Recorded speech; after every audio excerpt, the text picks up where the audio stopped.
just a few minutes. You're fine.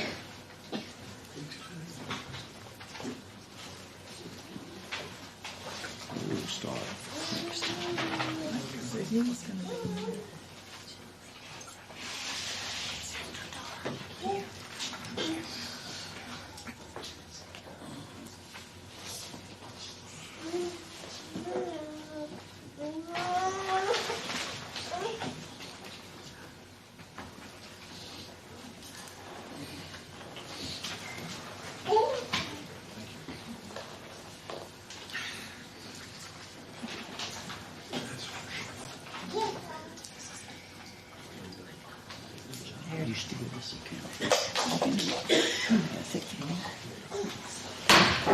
I would like to call to order the City of Cherryville's regular City Council meeting of Monday, December the 8th, 2025.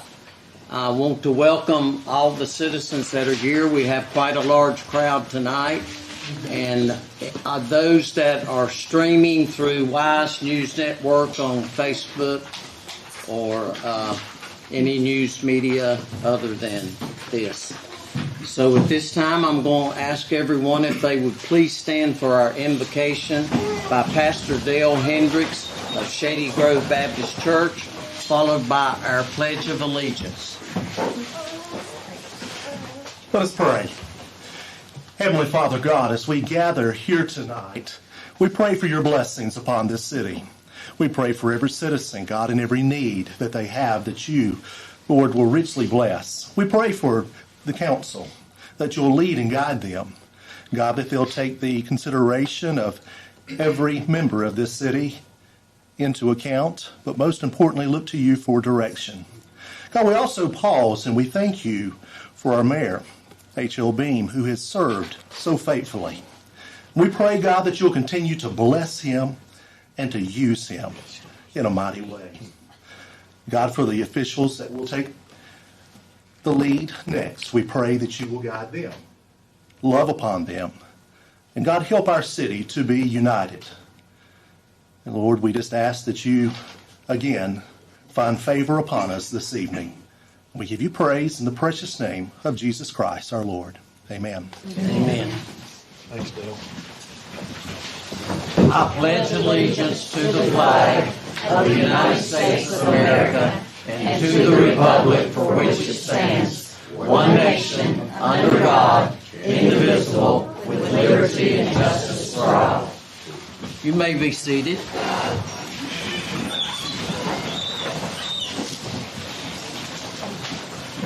The first item we have to come before council tonight is our agenda approval. What is direction from the council on approving our agenda as presented? I make a motion to approve the agenda as submitted. I'll second that. I have a motion and a second to approve the agenda as presented. All in favor of the motion, please say aye. Aye. All opposed, the same. And there is none.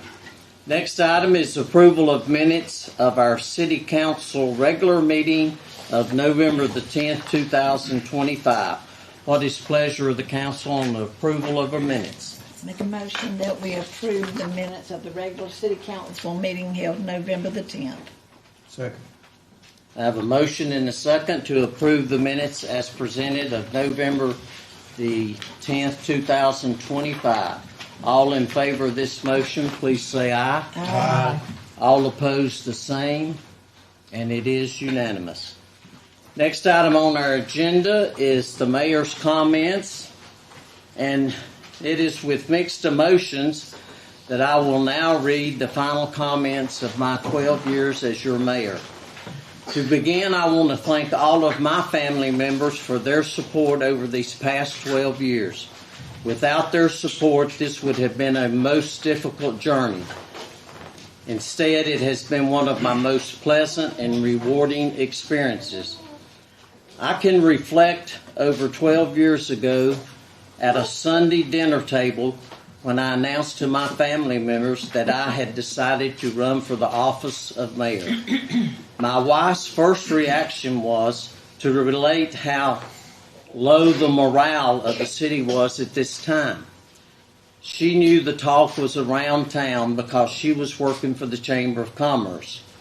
My reply was immediate and short. I love this city, and that is why I want to change this perception. My two daughters and their families joined in and said, "Let's go for it, Daddy."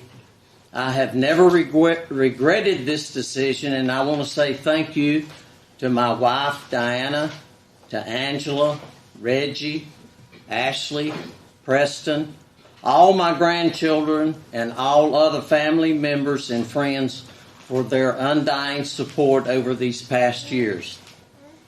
Let me emphasize that our city has made many giant strides of advancement in these past 12 years. I have absolutely no regrets in the decisions that we have as a council made concerning our city.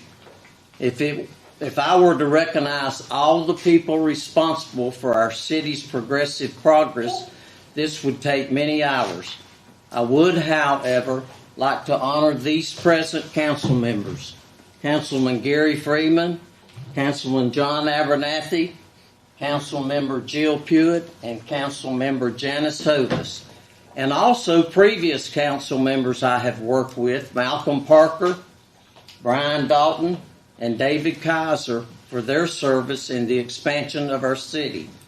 These individuals are the ones that have made my tenure as your mayor a proud one without any regrets.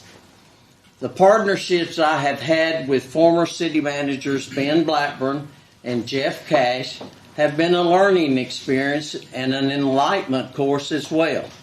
I owe an enormous amount of gratitude to our present city manager, Brian Dalton, who has made sure that I have been a vital voice in the decision-making related to our city government. This has been an instrumental tool I will value forever. Our city is very fortunate in having such a strong, intelligent leader as Brian Dalton, and I am thankful for him and his role as current city manager. There are numerous others that I owe appreciation for their service. Finance Director and Assistant City Manager Dixie Wall, former City Clerk Paige Green, current City Clerk Mary Beth Tackett, and all our city staff and city workers. Now, let me speak about the future for Cherryville. Wade Strapp has always been my choice to become the next Cherryville mayor. He has the experience and enthusiasm to continue to lead our city into an even brighter future. The only advice I would give to him is to listen to your council members and city manager, for they have volumes of knowledge and experience. With these individuals, I know Cherryville will stay great for the future. In closing, I want to express a big thanks to all the citizens of our city and surrounding community for having the confidence in me for these past 12 years and supporting all the decisions of this mayor and council. For it is you that have made Cherryville, in my opinion, the greatest city in the world. And my prayer is for God to continue to bless our great city and all of its citizens. Thank you very much. And this concludes the mayor's comments.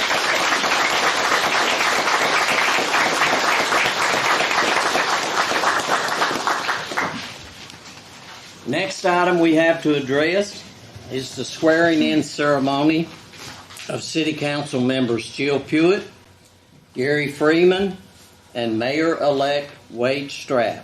At this time, I would ask our city clerk to proceed with the swearing-in ceremony.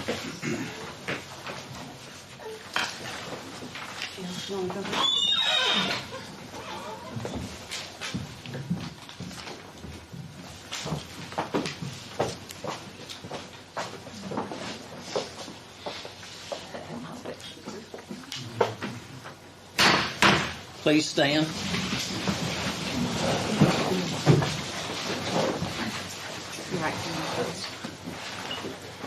I, Jill Pewitt, I, Jill Pewitt, do solemnly and sincerely swear do solemnly and sincerely swear that I will support the Constitution that I will support the Constitution and laws of the United States, and laws of the United States, that I will be faithful that I will be faithful and bear true allegiance and bear true allegiance to the state of North Carolina to the state of North Carolina and to the constitutional powers and to the constitutional powers and authorities and authorities which are or may be established which are or may be established for the government thereof, for the government thereof, that I will endeavor to support, that I will endeavor to support, maintain, and defend maintain, and defend the Constitution the Constitution and laws of said state, and laws of said state, not inconsistent with the Constitution of the United States, notwithstanding the Constitution of the United States, to the best of my knowledge and ability, to the best of my knowledge and ability,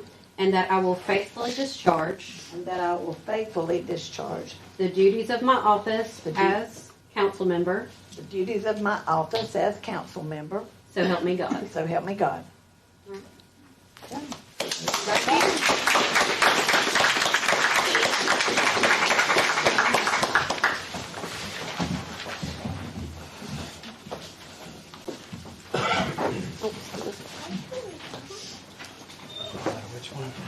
Right, Bob, raise your left hand. I, Gary Freeman, I, Gary Freeman, do solemnly and sincerely swear solemnly and sincerely swear that I will support the Constitution that I will support the Constitution and laws of the United States, and laws of the United States. that I will be faithful and bear true allegiance I will be faithful and bear true allegiance to the state of North to Carolina the state of North Carolina and to the constitutional powers and to the constitutional powers and authorities and authorities which are or may be established which are or may be established for the government thereof, for the government thereof. that I will endeavor to support, I will endeavor to support, maintain, and defend maintain, and defend the Constitution and laws of said state, the Constitution and laws of said state, not inconsistent with the Constitution of the United States, not inconsistent with the laws of the United States, to the best of my knowledge and ability, to the best of my knowledge and ability, and that I will faithfully discharge and I will faithfully discharge the duties of my office as council member. the duties of my office as council member. So help me God. So help me God. All right, you're back in. Thank you.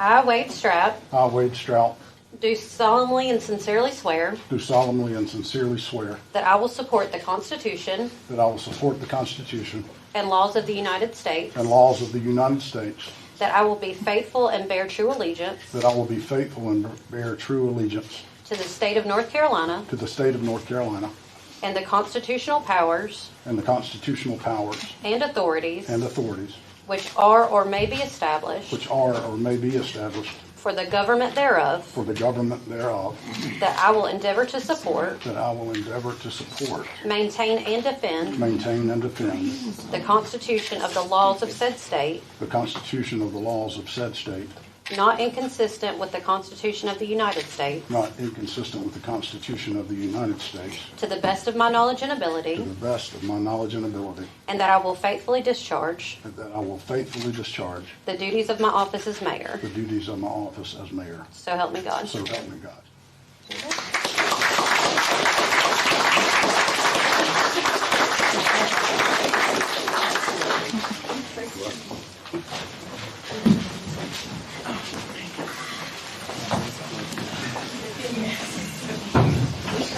Come forward, Mayor Wade Stratt. This gavel is an emblematic of the authority of mayor of the city of Cherryville. I relinquish this gavel to you and ask you to assume your duties as mayor of the city of Cherryville. Congratulations.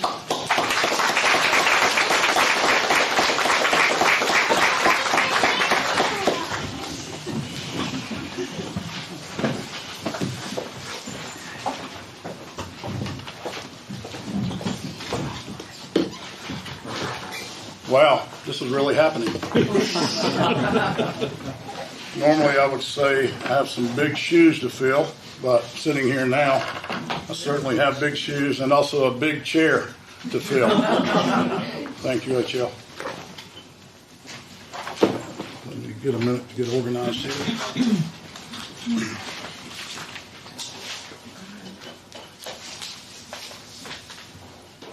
It is my honor as the first order of business as mayor to read a resolution and to ask for council's approval and adoption of this resolution. Whereas Mayor H.L. Beam was first elected by the citizens of Cherryville, North Carolina in December 2013, and whereas Mayor Beam since that time has served 6 consecutive terms as mayor, longer than any previously known mayor in the city's legislative history, and whereas Mayor Beam has been a strong advocate for the economic vitality and continued growth of the city of Cherryville, lending his leadership, vision, and unwavering dedication to this mission, and whereas Mayor Beam has served his city in numerous capacities, faithfully representing Cherryville in regional and statewide matters, and working collaboratively with civic organizations, community groups, and partner agencies for the betterment of the city and its residents. And whereas Mayor Beam has been a tireless supporter of youth programs, community engagement, and volunteer initiatives, consistently encouraging citizen participation, strengthening civic involvement, and promoting unity throughout the community. And whereas Mayor Beam has passionately given his time to making the city of Cherryville a great place to live, work, and thrive, and has demonstrated exemplary dedication to public service. And whereas Mayor Beam is recognized by his peers, city staff, and the community for his professionalism, steady leadership, dependability, and positive attitude towards all whom he encounters. Now, therefore, it be resolved that the City Council for the City of Cherryville hereby gratefully records and extends its sincere appreciation to Mayor H.L. Beam for his outstanding dedication, commitment, and years of service to the City of Cherryville and its citizens, and expresses its best wishes for his continued success, happiness, and good health in the years to come. This, the 8th day of December, 2025. And I will entertain a motion for adoption of this resolution. I make a motion to adopt. I think we have 4 motions to adopt. I assume we'll have 4 seconds. 4 seconds. All in favor of that motion? Aye. And it is obviously unanimously. Mayor Beam, if you would come forward, please.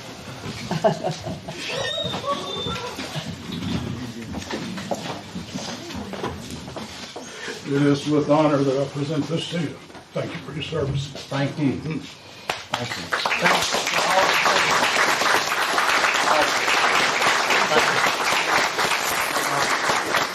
City Manager Dalton has another presentation he'd like to make at this point. First, would any of Mayor Bean's family like to come up with him? I'm sorry. If you would. Please, come on.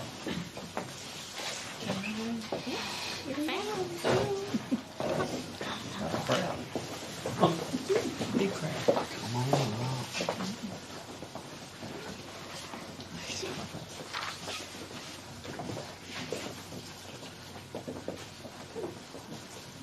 I do have them all. I believe You asked, we can't. Only a small one. Part of us. My grandfather's retirement. On behalf of City Council, the City of Cherryville, Mayor Strapp, we would like to present you with a plaque for your dedicated years of service as Cherryville Mayor from 2013 to 2025. And I'd like to say it has been my honor to work with you over the past really 10 years, but the last 4 as city manager. I can't say enough about how supportive and just the love that you have for our town and what you've done to get us to where we are today. In 2013, when you took over, obviously it was not a great time.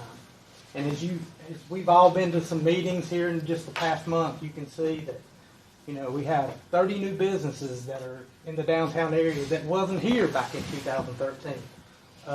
You know, I'm 49 years old, and I go through town now, and any night of the week, Main Street is packed. That's something we've never seen. And a testament to that is this summer, as you know, we had a 17-year or 18-year-old intern home from college, and he told me I've lived here my whole life, but I never came to downtown until the past couple of years. So our younger generation are benefiting from all the work and all that's been accomplished during your tenure as mayor, and we appreciate everything you've done for the citizens of Cherryville. Thank you.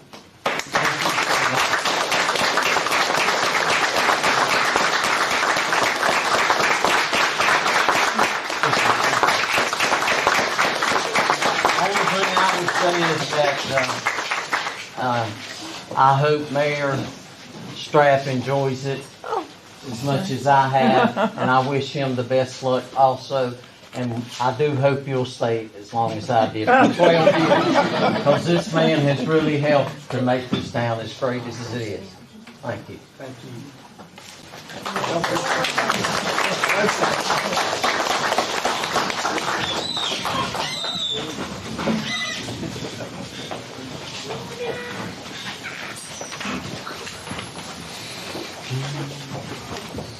Thank you, Mayor Beam, and thank you all his family members for being here to support him.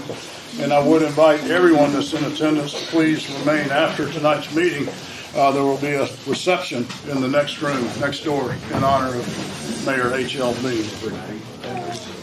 With that, before we get into the business of our meeting, continuing with the agenda, I would like to ask, I would like to say a few words, but I'd like to ask first if Councilmember Hewitt would like to say a few words on her installation as a council member again.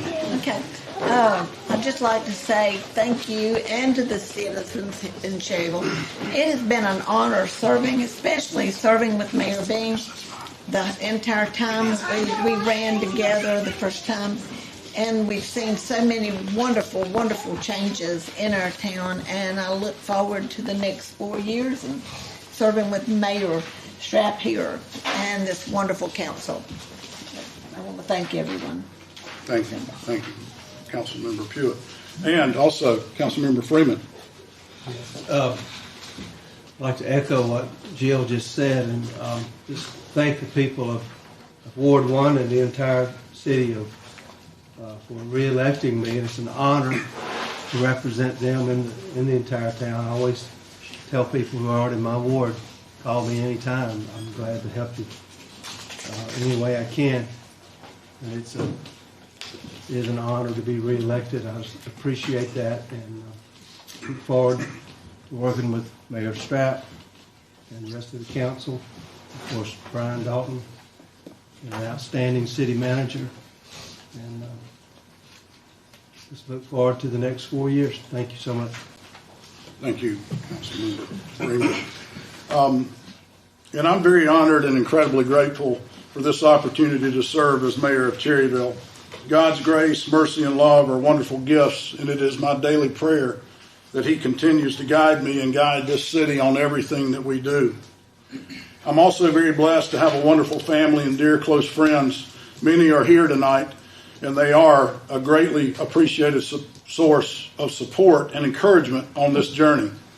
And without any doubt, there's no way I could do this without my closest friend and life partner, Mary, who's always there for me, and most importantly and most thankfully, she always puts up with me. While this is a humbling experience for which I am truly grateful, serving as mayor has nothing to do with me. It has to do with all of us. As citizens, as this council, as a city, together we must create a vision and a plan for Cherryville's future and then concentrate our efforts to realize that vision. We have seen wonderful growth over the past couple of years, prompted by incredible benefactors, businesses, and individuals who care about this city. But what is the next step? What does the future hold? What does the next year, or even more so, what does Cherryville look like 10, 20, 30 years from now? Growth just for the sake of growth should never be our goal. But smart growth, the kind that brings opportunity without losing sight of who we are, that is worth pursuing. Inevitable growth is on our doorstep. And if we do not develop a precise plan of what we want Cherryville to be, then outside interest will plan it for us. and that should never happen.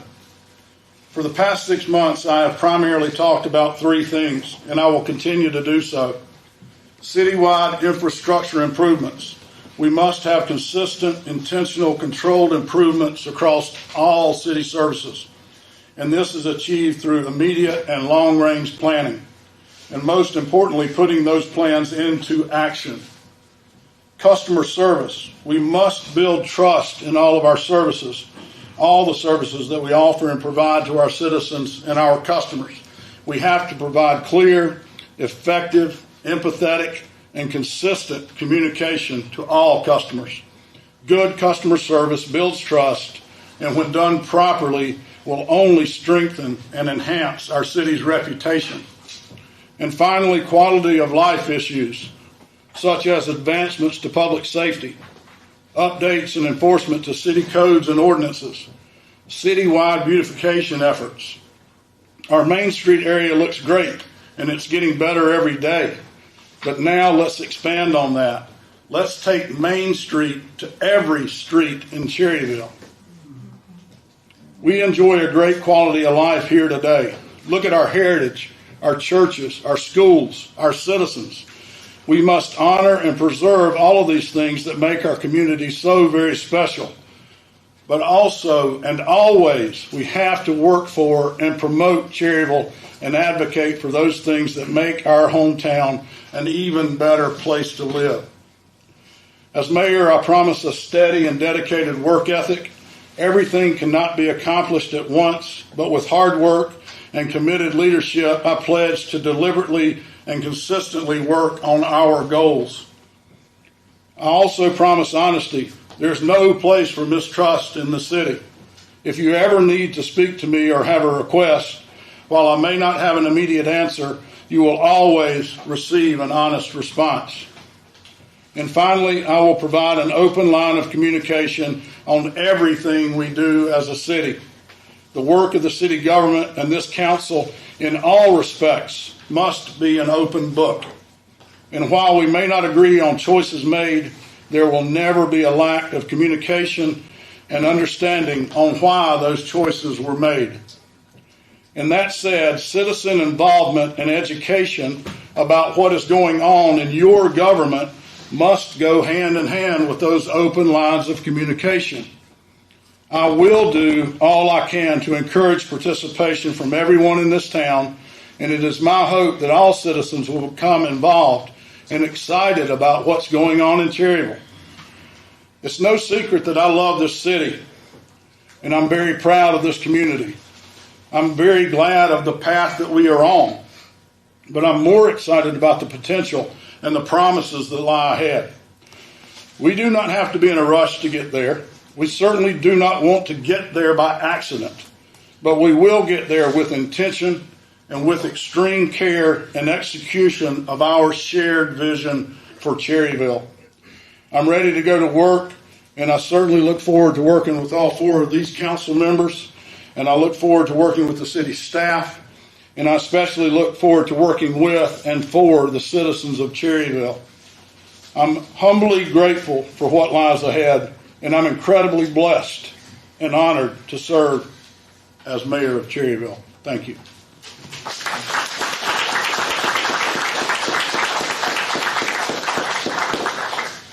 And with that, we will proceed with the stated agenda tonight. And at this point, we have citizens to be heard.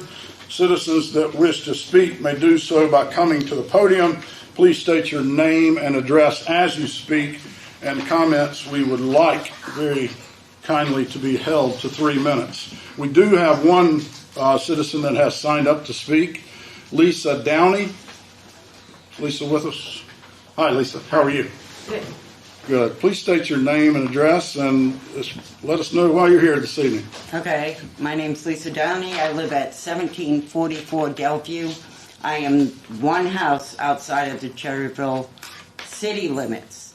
I do live in Cherryville, one house outside. We've had bulldozers in the back side of my house for a good 2 weeks now. We have gotten this letter. There's a lot of houses going up there. I want to know how that's going to affect my house. I'm guessing that she's referring to the public hearing that we're getting ready to have on Terrace Estates where there's 64 additional houses being proposed. So you might want to stay and listen to the developer, and we can ask any questions at that point that you Okay. have. Yeah, we're getting ready to go into a public hearing, and we'd love for you to come back and Yes, there'll be a detailed explanation of what's going on that project here in just a minute, and then you're welcome to respond to that as you wish. Thank you, Lisa. Thank you. That was the only citizen that we had signed up to speak tonight. But are there any other citizens or anyone that would like to speak and address council this evening? Yes, sir, please.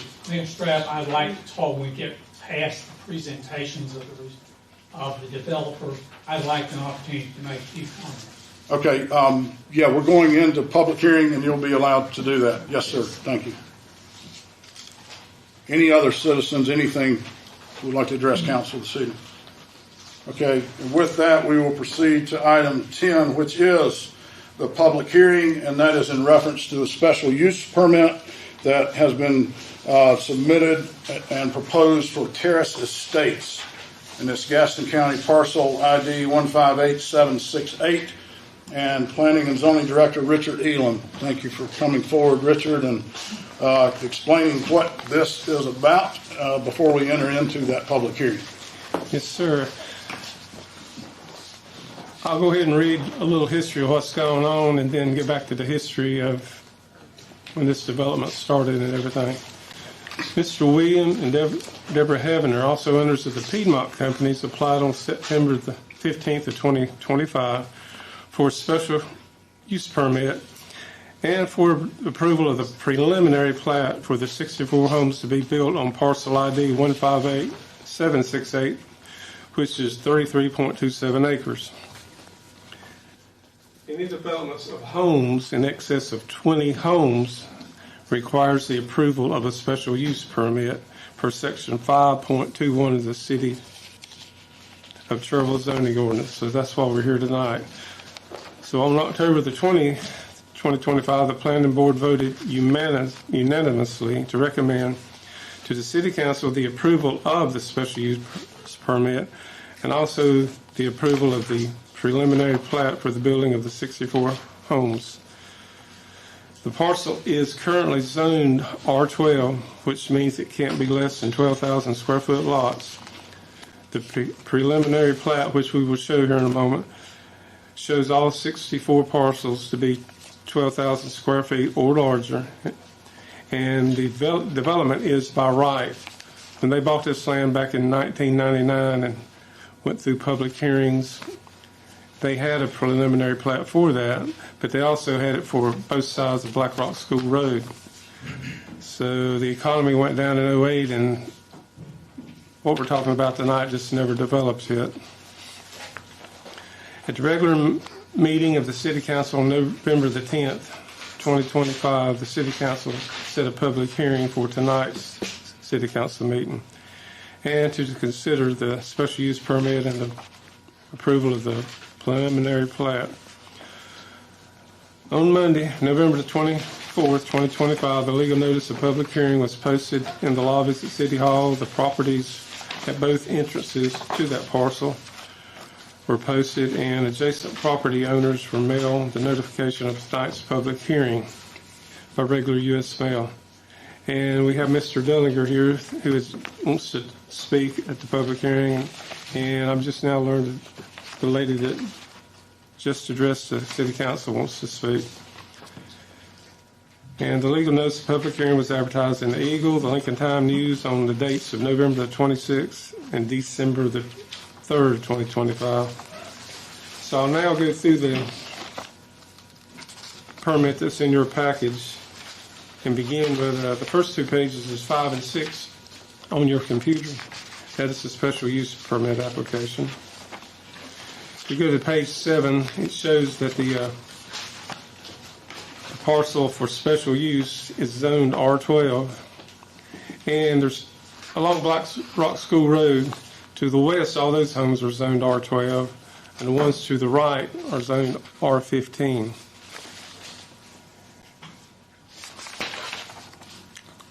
Your next page 8 is just showing an aerial view again of this parcel.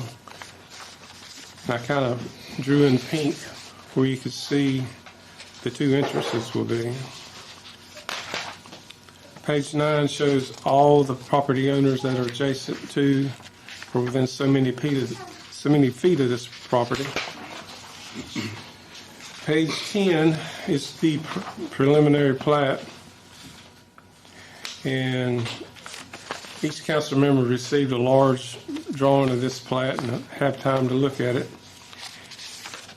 All the parcels meet the setback, the width, and the square feet. And just the next page 11 is just letting you know it is not in a flood zone per the current FEMA map.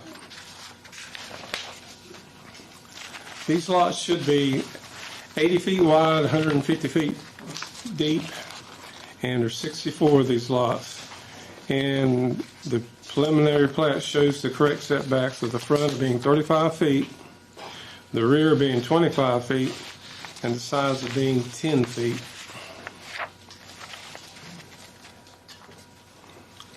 Page 13 is just what I have explained. Now I'll go ahead and put some highlights on it. This information, it was approved for rezoning, not rezoning, for R12 single-family dwellings back in 1999 as the second phase to the first phase of Terrace Estates, which is on the right and left of Black Rock School Road. And as I stated, when the economy slowed in 2008, this second phase never developed and the final plat was never submitted for approval. Now the owner is submitting a new preliminary plat for recommended approval along with a special use permit. The plat has been reviewed by our technical review committee, which is composed of the City of Cherryville Fire Chief, Director of Public Works, the City Manager, and I, the Director of Planning and Zoning, and all approved the preliminary plat. At the Planning Board meeting on October the 20th, the Planning Board unanimously voted to approve both the special use permit and the findings of fact, which are on the last page of the application. The ordinance allows some uses to be allowed in districts subject to the issuance of a special use permit. The purpose of having special uses is to ensure that they would be compatible with surrounding development and in keeping with the purposes of the general zoning district in which they are located, which this plat does. The parcel is zoned R12, single-family residential. The lots on the presented plat are 12,000 feet or more. The lots meet the minimum required width, setback, and street width and sidewalks. The 12,000-foot lots back up to lots along Black School Road that are currently zoned R12. And this preliminary plat goes along with the City of Cherryville's future land use plan, since it was already zoned R12. And it's in harmony with the surrounding properties, meets all the required conditions and specs of R12, and the regulations listed in the City of Cherryville zoning ordinance and the City of Cherryville's subdivision ordinance. Now, you as the City Council will define the 4 findings of facts listed on the last page once you exit out of public hearing, and then vote on the findings of facts, each of them separately, once the discussion has been on each of the 4. There should also be a discussion as to what stipulations would be added to the special use permit. After you exit the public hearing, I want to read, I'll come back to the stand and read the 2 stipulations that one of them the Planning Board recommended and one that I recommended. And that's all I have for now until you come out of public hearing, unless you have some questions right now. Any questions for council? Mr. Real? Okay. Thank you, Richard. At this time, I'll entertain a motion to go into public hearing. So moved. Second. Motion on the second. All in favor? Thank you. At this time, we are in public hearing for the special use permit proposed by Terrace Estates off of Black Rock School Road. And would it be appropriate to have the developer is present to give some statements before the public speaks? I believe we have, Richard, who do we have here with the developer? Mr. Craig Upshaw. and Justin Collins. Yeah, Mr. Upshaw, Mr. Collins, would you be prepared to just give a preliminary statement and overview of the planned development and what's proposed for this parcel of land? And I would, yeah, we have copies of that, Richard. So let's, yeah. We don't have copies of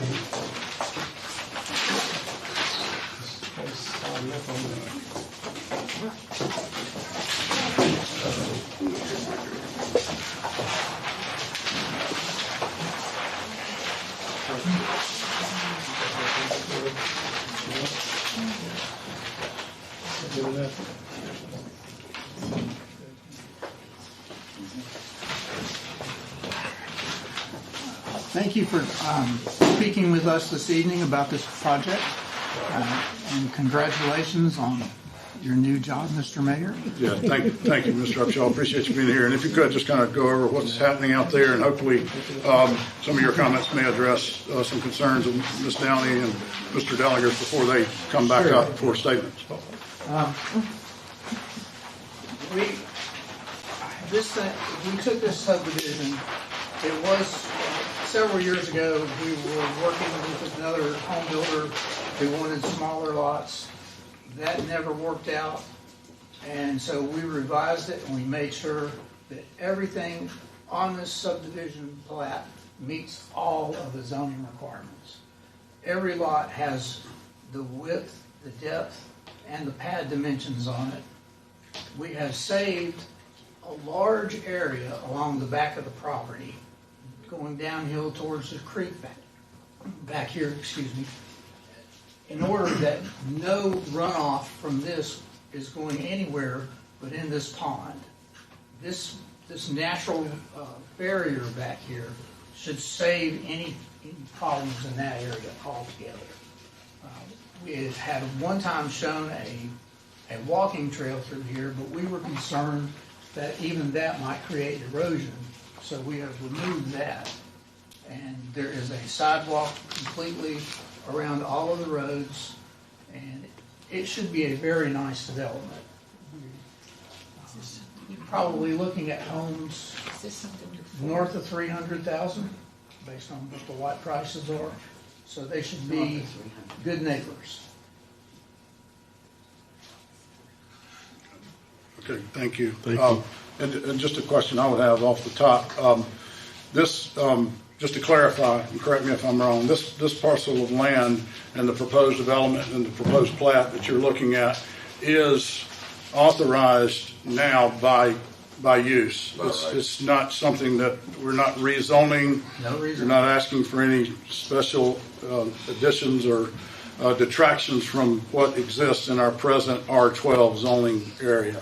I know I've heard some talk this week because this parcel came up a few months ago under a request for a rezoning as a cluster development, but that's not what this is. This is a zoning by use, and everything that's being proposed is under our current city zoning ordinance. Okay, so and there's no current work going on. So you had a question, but you said there's bulldozers already. Yeah, there's been bulldozers back there clearing that area back there, right behind our house. Where is your house on this? My okay, let's. I'm sorry. Let's if we could, just a minute, Ms. Downey. If we could, we'll have you back up in just 1 second. Well, I was showing them where my house was. Understood. But if we could kind of get it back together here. Thank you. Any further comments from the developer about the development? Any questions of council of the developer at this point? I have one concern, which may not be legitimate at this point, but the cul-de-sac down there, does that meet our requirements? Yes. Because these streets will be city streets. Correct. And that's correct. Yes. That's correct. These will be city streets. Yes, and it will be, that cul-de-sac will be sized to make sure that the largest fire truck can turn around. And that was my concern. Correct. And of course the fire trucks and of course the Garbage garbage trucks too, but Usually the fire truck's the bigger one. yeah, yes. It is, definitely it is. But it doesn't hopefully it doesn't go down there every week like the garbage street. Hopefully that's not going to happen. So that was the only question I had. Thank you. Any other questions right now? My question is that, she said there's bulldozers going on behind her house now, it's down. Yeah. Well, they were the last. Could we get her, I'm sorry, could we get her to come to the podium? I'm sorry, sir, Councilman Freeman.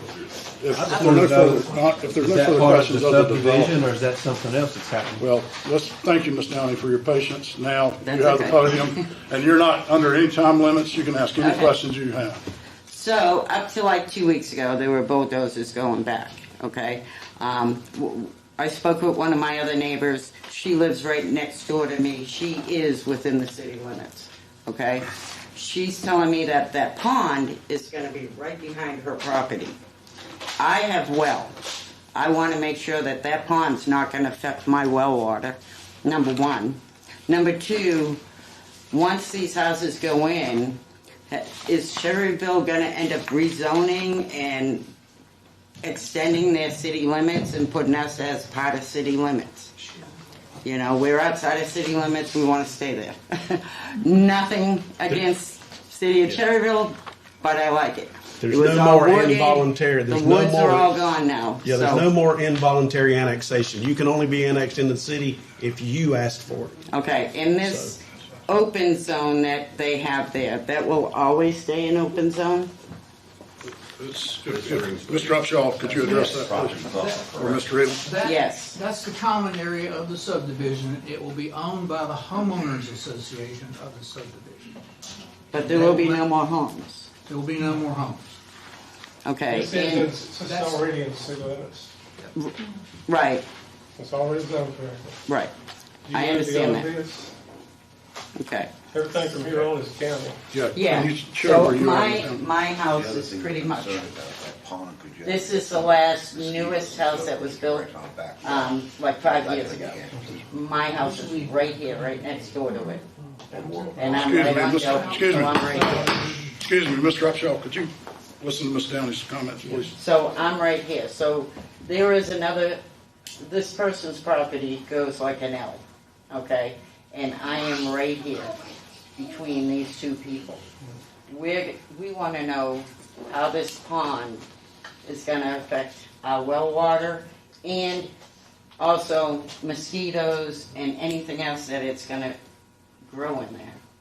You know, I don't want it to affect my water. That's a very valid question. Yes. Would the developers, please? The homeowners association, throughout the life of the subdivision, will be charged with maintaining the pond. And typically, these type of ponds have a fountain in them, which keeps the surface water moving, and that eliminates the ability of mosquitoes to breed. So another concern I have with the well water is. Could you come to the podium, please? I'm sorry, no, I did not. No, can you please? And state your name. My concern is also that. And your name and address, please, for the record. I have trouble here because I have Your tinnitus. name and address for the record, please. Oh, Jack Weisberger. I live at 1744 Delview Road. And one of my concerns is that if the owners of the property are going to be putting chemicals to grow their lawns and do all different things like that, that's also going to go down to my well water. So that's a concern also. How are we going to work? How are we going to maintain that so we don't get bad chemicals in the ground that are literally going to leach down into my well water? So that's a concern also.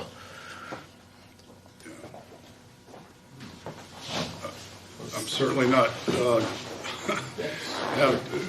Would the developers have any knowledge of that? I mean, I certainly appreciate your concern. I don't know that, I certainly appreciate your concern. As a citizen myself, I think that's a concern to everybody in town, or anybody that's near a well, not necessarily on city water, but I would hope your existing neighbors are not doing anything that would pollute or contaminate your well, and I certainly hope that the neighbors that come to this division are not going to be doing the same thing. But I'm not sure that would be something that could be. I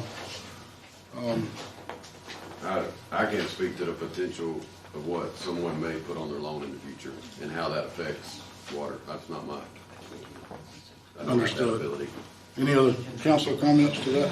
I have one question. How many homes will be sold before they organize the homeowners association? The homeowners association actually is our responsibility to organize, and once it's organized before anything is ever sold. So you could ask to have a provision to put into the homeowner's documents about concerning lawn care and things like that. And that is one avenue that is open to help control chemicals and whatnot.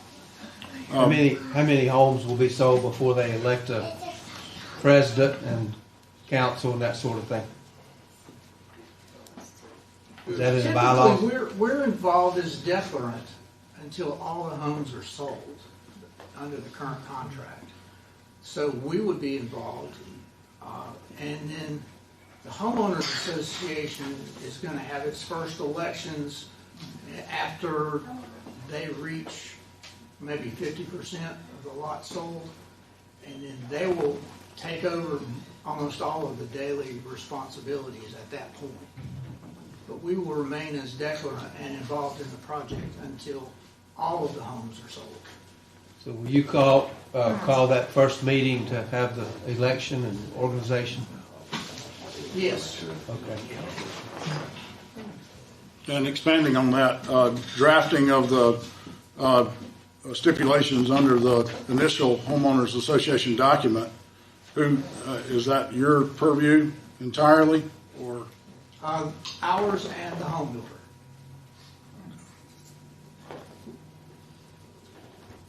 Okay, sir, can I ask a question then, getting back to the water? Doesn't the homeowners association, I know the ones that I'm familiar with where we have another home, they do the maintaining of all the yards, one company does, so then that would be kind of controlled by that, or does the individual homeowners just get anybody and everybody to cut grass or seed? Where there's control as to what chemicals are used. We did a large subdivision in Hickory recently that closed in June. Mm-hmm. And that the entire 150 homes here is all taken care of under one contract with a lawn maintenance company. That's better because you've got a little more control. The homeowners do. You have higher home, HOA dues, Mm-hmm. but you have a lot less work to do. Right. So, if you would, we were asked to do that by the City Council of Hickory. If you would like to make that request, you could. Let me, for this perspective, to take the neighborhood I live in, Crown Creek, for example. If you turn in into Crown Creek off of Old Post Road, the house there on the corner, all those homes have been in the county on wells forever. Then everybody in Crown Creek is obviously on municipal water.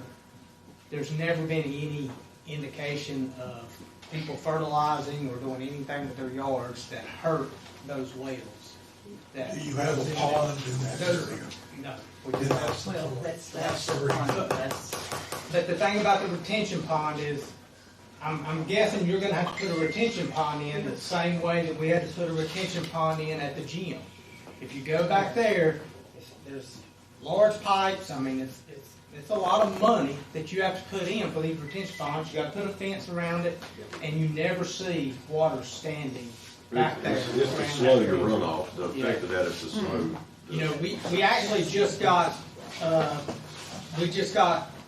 the permit signed off on where we had to have enough grass to come up in the area before North Carolina DEQ would sign off on the retention pond. And they're going to have to sign off on this retention pond the exact same way they had to sign off on the retention pond at the gym. Until they get that ground cover, they're not going to sign off on it.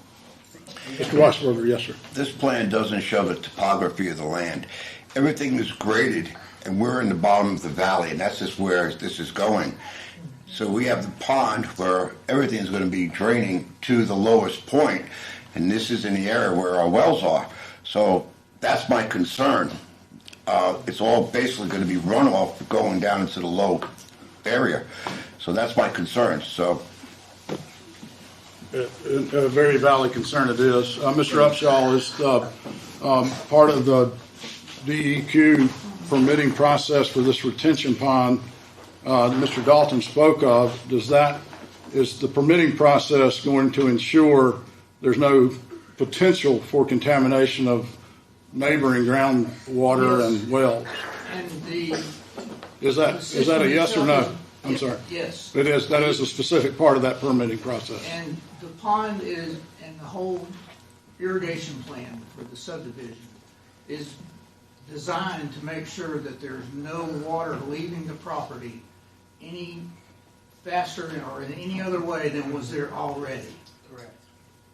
And that, just for clarification, that creek flows away from your property northwest, right? It's flowing from east to west, but it doesn't always say where it's going to flow. It definitely leaches out. I mean, that does happen naturally. So that's my biggest concern. And if you look at the pitch of the ground, I can see from my kitchen window, the height is about 40 feet higher than my kitchen window. So it's all going to go down towards my house and towards my neighbor's house next to me and to the left of me. And this is a concern that we've been thinking about. So how do we stop that? I mean, it's almost impossible. Let me say, and I can't say 100%, but the way that permit works with DEQ on these retention ponds, I think it's 1 acre, I believe. Anytime you're disturbing more than 1 acre, which obviously they are here, you have to follow all the rules, and it goes back to what he says. You can't change how fast that water runs off than it already does. It has to remain the same or less. So when they're disturbing more than 1 acre, they're going to have to get an additional permit through DEQ when they do their grading. They're going to have to put in this retention pond. They're going to have to go through all the steps where they're going to come out I'm going to say probably every month, and then look and make sure that it's going the way it's going. DEQ will then not sign, like I said, we just got signed off on Friday from DEQ that our retention pond now has enough growth as far as grass that we're good to go, and they don't have to monitor it anymore. So, I mean, in all honesty, anything that's more than 1 acre, there's a lot of stipulations that are put in place from DEQ that they have to overcome to get to that point. To ensure that he doesn't have the problem he's concerned about. They're concerned about their wells, so that means they're concerned that a neighbor's use of their property will affect the aquifer. Let me ask you a question about your wells. To the pond. Are your wells deep wells, in other words, punched wells, or are they shallow wells, which are bored wells? Is it a bored well or a deep well? It's a bored well, and the top of it is 56 feet down. I don't know what the bottom of it is. Personally, I wouldn't drink water out of a bored well anyway. You want a deep well. We ask questions. Absolutely. We're under public hearing. Anybody can ask any questions. I know Mr. Dellinger, I'm going to ask him if he'd like to come forward. I think some of your comments and concerns may be along the same vein. Please. Council members, thank you for giving me another opportunity to speak to the council concerning this development. I want to thank the developer for not densifying the development any more than the original zoning. I represent a 200 recognized by North Carolina. I'm sorry, sir. We I know am you. Gene Dellinger. Thank you. 1810 Delview Road and 1820 Delview Road. In Gaston County, you can't have two houses on one piece of property. So the 52-acre farm is divided into two parts and a partial triangle to satisfy the requirements. And now I think the question of the noise that they're listening to, no, it's not a bulldozer, it's a tree cutter. Because in Gaston, if you're under a forest management plan, every 10 years, you must have a clearing, a cutting, a thinning. So the farm is having a cutting that I don't have any control over, because in order to meet the requirements for the tree management program, you must have a thinning or a cutting every 10 years. And this was my year to have that 10-year-old cut of hardwood. Because the cut 10 years ago was pine and some hardwood. But this was anything that was 10 inches in the top. After you go up the tree 10 inches to get to the limbs, had to be cut. Okay? So I think the noise that y'all have heard is the cutting company, which is Cherry Mountain Lumber, is the cutter. But that's required. But my concern is, like these two people here, is the retaining pond. Because there are not many of us that are my age in here that remember Hazel and Hugo and Elaine. And my question is, with the retaining pond, is it going to be guaranteed so many inches retention per hour of rainfall? That's all part of the permitting process. Because my concern is, I remember the two creeks for which all this water from Black Rock Road and Flint Hill Road comes into Muddy Fork Creek and eventually reaches Moss. And Moss Lake has enough issues without us creating it. But what it is, all the water from there, all that property comes in on the two creeks. But I want to make sure that the pond itself is going to be able to retain that water. Because otherwise, I have seen with Hazel and with Hugo, the water in those two creeks from the farm flowing into Muddy Fork have been as high as 4 and 5 feet whenever it rains continually for 3 days. So my concern is the pond, just as these two people are concerned about, that we don't have a problem with overrun and flooding. For me, it will abolish the driveway and everything else from where the property line is. And I want to comment, thank y'all for at least putting the, leaving the vegetation. I think that's most important because originally when this was the Kendrick property, and before that the Adderholt's property, all that was farmed. It was farming land. And thank goodness, I'm so thankful that over the years, those pine trees and poplars and gum trees came up in that area because it prevented the farm from being washed, the erosion in the farm, in those two creeks. Mm-hmm. And that's my concern, is that we have enough storage there to take care of an inch an hour, and if so, for 3 hours or 6 hours, when you think about a hurricane coming back through again. I know that's an act of God itself in nature, but at the same time, it destroys property. And so that we have enough pond. In fact, I think the last time I was here, y'all talked about putting a second one in, depending on the flow of water from this area. So that was with twice as many homes. Yes. So yes. The biggest thing is that all this area is going to be retained. The buffer there is, the state requires 50 feet, right? Yeah. And so that's and I appreciate y'all being able to do that. That'll help to your concern. Oh, absolutely. And then the pond is dictated by Soil and Water and DEQ. Yeah.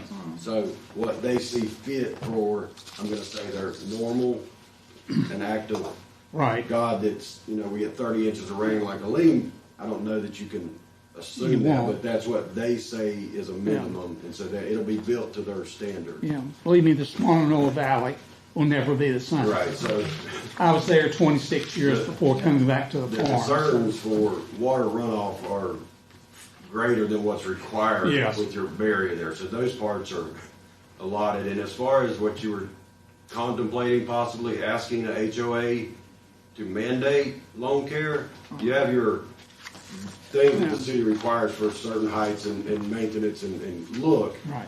But if you require the HOA to maintain every yard, they're also going to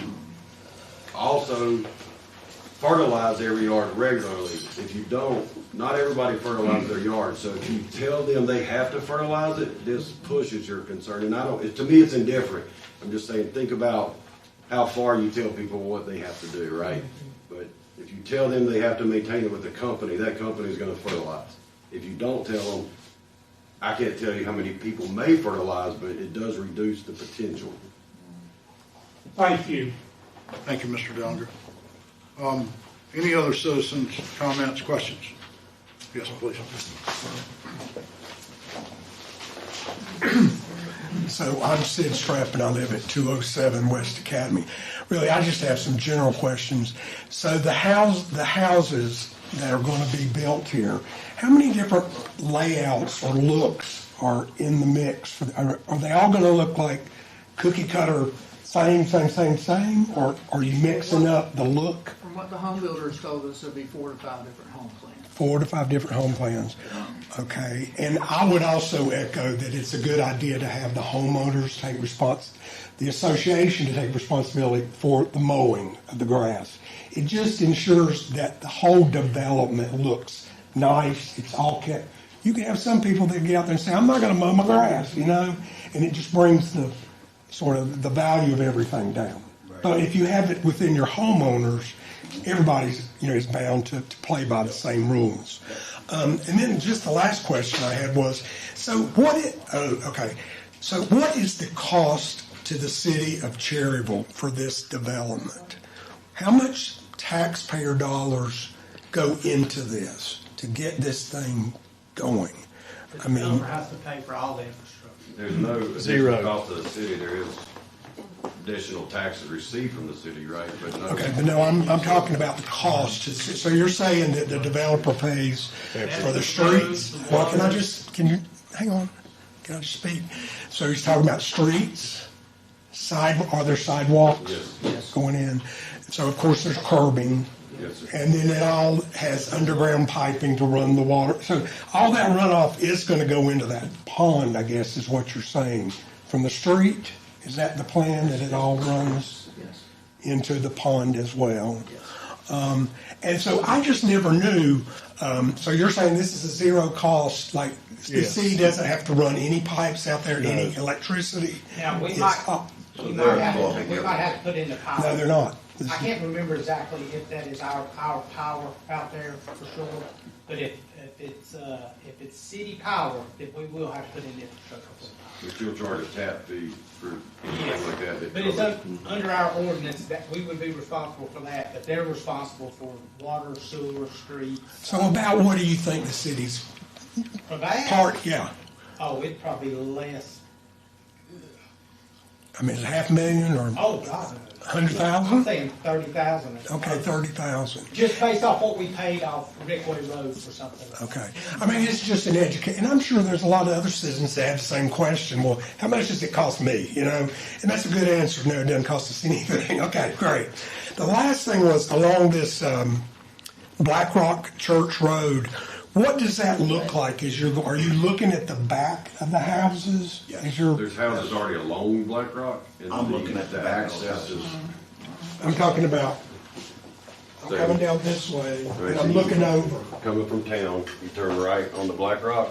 So these are houses that are already existing. Oh, they're already existing. They were part of this development 25 years ago. See, that wasn't very clear. These lots are empty, and you don't notice them now, but these are the access into this. So this will be not really visible from the road. Yeah. And then it'll have this extra buffer of See, I thought that, I didn't know that there were houses already there. I thought you were talking about across the street, across Black Rock, right? No. But these are on the same side. Right. There's houses on both sides of Black Rock now, and these will just access in between these lots with existing right of way. Thank you very much. That's all I had was questions. One part that you brought up with the concern about the runoff from whatever people may put in their yard, that pond does drain the street. It's not draining their yards. So the fertilizers and things, are not all going to go in the street. They're going to go into the yards, and so you're not having that concentration of each house in and up in that pond. Majority of it's going to stay in their yard, and then it can run whatever direction the flow goes. So it's not all going into the pond for your concern. That helps you understand. And just one last question. So what's the expected tax revenue from this development to the city? And our tax rate's 68 cents. No, I mean, have y'all not already, you should have already sort of, you don't know how much this will bring in total? You'll let me finish. Okay. Like he told you earlier, every house would be around, say, $300,000. So you do 300,000, divide it by 100 times 0.48. That's how much tax revenue you have. How much is that? I don't know exactly. Y'all don't know, so you don't do any kind of pro forma about what future revenue it would be? I don't know off the top of my head. Okay. And then the last thing, what about schools? Has anybody considered the schools? You know, like, are there expected to be a lot of children and Schools stuff? are always notified of these. Gaston County and the that's Gaston great. County School Board knows about all these developments that are coming. The city of Cherryville doesn't build schools. Yeah, It's it's county. just not mentioned here, and these are the questions that I had just sitting here. Thank you very much. Richard notifies them of every development that's even planned. Once it's approved, Richard gets in touch with them. Are there other citizens to be heard? Ms. Downey, Mr. Weisberger, Mr. Mr. Dellinger, have y'all had your questions answered? As best as you can. Any other citizens to be heard? Yes, sir. There was a question on trees, and we have to put in trees along the streets, right? Yes. So there will be trees out along the sidewalk there. There are existing buffering requirements, correct? That would have to be abided by in our ordinance. Correct, Mr. Reed? It'll be in the master plan, the final. But speaking to that, just a minute, Mr. Dellinger seemed to be pleased that the vegetation, I guess, on the backside of the development is going to be remaining intact. That is correct? Yes. And there's no, that is by requirement, correct? That in the future, that buffer, those trees, that existing vegetation cannot be removed. I don't know that it can't be removed. The HOA, it's not going to be a house built there. There's no access to it, and y'all would have to approve any development. So that would be up to you. But for now, what a state DQ required soil and water is 50 feet with 30 feet undisturbed, and that's 200 to 300 feet. So it far exceeds what's required in hopes to reduce some of the concerns, but also just to leave that natural older forest is there. Okay. What happens in the future will be up to you and the HOA. Sure. They have no reason to remove currently, right? Okay. Any other citizens to be heard? With that, any other questions from council? Yeah, I have. I just want to clarify something. So this property was rezoned in 1999. Correct. So it's already rezoned for what it is now. Right. Basically, all we're doing tonight is approving the final plat. And issuance of the special And use issuing the permit. special use permit.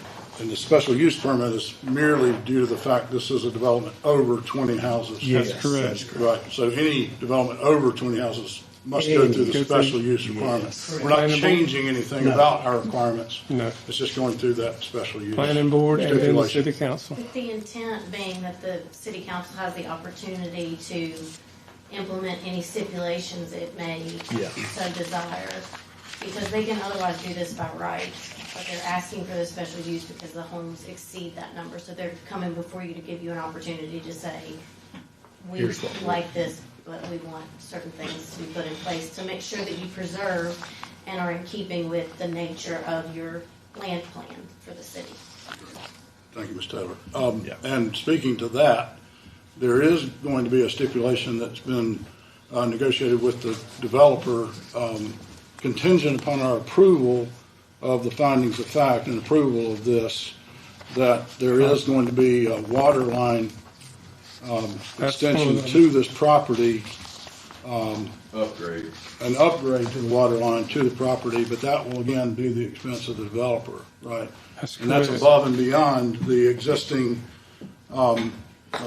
requirements that the developer has with the property itself. Streets, curving, guttering, water lines throughout that area. Again, so thank you, Mr. Taylor. Mr. Elam. As soon as y'all exit public hearing, that's when you would go into the special use findings of fact. Yes, sir. And when you finish those 4, then I would recommend 2 stipulations. Yes, sir. Okay. Possibly the other 2 y'all talked about. Yeah, Mr. Freeman, do you have any questions of anyone? I make a motion we exit public hearing. Second. Okay. Any questions or other comments? All in favor? Aye. All right, we are now out of public hearing. We will now look at the findings of fact for this special use permit for the property located between Black Rock School Road and Delview Road. And this is for the construction of 64 single-family dwellings. We will now go through the 4 findings of fact, and I would ask for a yes, no vote from council on these. Did Richard tell us the 2 stipulations? He's going to do that after this. If approved. Well, we need to know that before we vote on this. I can give them. Well, I think the findings of fact are on their own merit, correct? And then we add stipulations if we find this development. I think it's semantics. I think you could do it either way. Either way, okay. Well, Richard, if you could, at the end on that page, if you could please, go into stipulations. Understood. If you could please tell us those stipulations that have been negotiated with the developer at this point. Planning board asked that this first stipulation be put, per request of the planning board, the final plat shall not be approved until there is a signed water line agreement for this development between the developer and the city of Cherryville. Again, this is a new water line extending from Delview Road to this property. It's actually around, I'm sorry to interrupt, but it's actually around Acre Drive on Delview Road, extending to Black Rock School Road. So this is an enlargement, enhancement, new water line from Acre Drive to this property to replace. Right now, there's an 8-inch line there. We would be replacing it with a 12-inch line that would run from, like I said, around Acre Drive all the way to Black Rock School Road. And, you know, talking to Riesel Wright, our city engineer, if you know, this would be a part of the puzzle that will help us where we have no dead ends and we start, you know, completing that circle where everything flows, no dead ends, and this area could have potential pressure issues. So it would be, yes, it would be critical to put this new water line in to make sure we do not have pressure issues. So not only would this be an advantage to this development, but certainly that entire area is served by city. And that's for your fire hydrants, right? So that's what it's doing is improving your fire coverage. Correct. To the existing. Okay, and again, this is above and beyond the development plan and the obligations of the development plan at the expense of the developer. That's correct. The second stipulation. It goes back to the national area and that no portion of the parcel of land along the west property line and between the rear lines of the proposed new homes that it's noted on there as open space be disturbed, graded, or cleared in any manner, and it should remain its current natural state now and in the future. I think both those are important.